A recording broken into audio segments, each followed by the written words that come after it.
The man suddenly realized he might strike it rich because he discovered a patch of damp sand in the desert. This meant there was definitely water beneath. Without a moment's hesitation, he began digging frantically. Sure enough, natural water began bubbling up from the ground. Excited, he quickly scooped some into his mouth.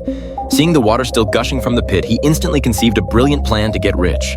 Hundreds of people passed through this desert region daily. Drilling a well here would be like picking up money. Realizing the plan was feasible, John immediately set to work. Sure enough, he soon dug a well. Next, he lay back and waited quietly for customers. To his surprise, events unfolded exactly as he'd anticipated. Soon, a thirsty cowboy approached. Without a word, he prepared to drink from the well. That's 10 cents. That's my water.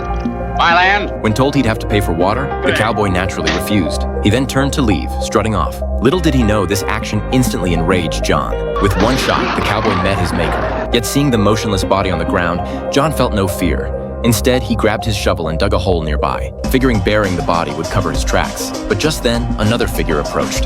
Startled, John fired his gun, only to discover it was a passing priest. Seeing the priest raise a white cloth and surrender, John spared his life. The priest, unaware of the water fee, immediately knelt to drink his fill. But John suddenly raised his rifle, demanding, 10 cents a scoop, pay up or you'll be lying in that hole. The priest, naturally unwilling to pay for water, advised John to abandon his wicked ways. Yet John paid him no heed. Seeing John ready to shoot, the priest reluctantly pulled out 10 cents. And so John earned his first fortune in the desert. The pastor, meanwhile, drank the long-awaited spring water. But after finishing his drink, the pastor realized this well was a money-making scheme. He immediately planned to spend $10 to buy it outright, or else report John to town for illegal operation. Hearing this, John instantly gritted his teeth in rage. He fired several shots at the pastor, but John didn't hit the pastor. Instead, he thanked him profusely, for he'd suddenly remembered something crucial. John then went to town to buy land. The Bureau of Land Management deemed the desert worthless, selling 2 square miles outright for $2.50. John remained oblivious at the time, yet this very move would catapult him to the pinnacle of success.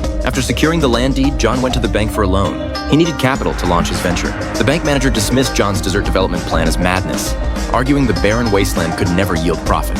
Hearing this, John grabbed a bucket of water and without hesitation, poured it over the manager's pants. He then declared he'd discovered a water source in the desert. Despite this, the bank manager still kicked him out. Gold prospectors had scoured the desert for decades. Even if water existed, it wouldn't be found. With no other options, John approached a loan shark. This time, the boss didn't turn him away, but securing a loan required collateral. John possessed nothing of value. Heartbroken, he prepared to leave. As he reached the door, the boss called him back. I want to hear more. Why?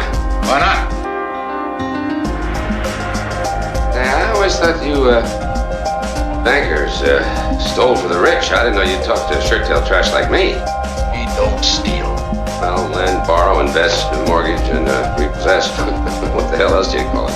Unexpectedly, the boss was moved by his sincerity and granted him a $100 loan outright. Thus, John obtained a substantial sum. But the moment he stepped outside, his eyes lit up instantly, for he spotted a stunning blonde beauty.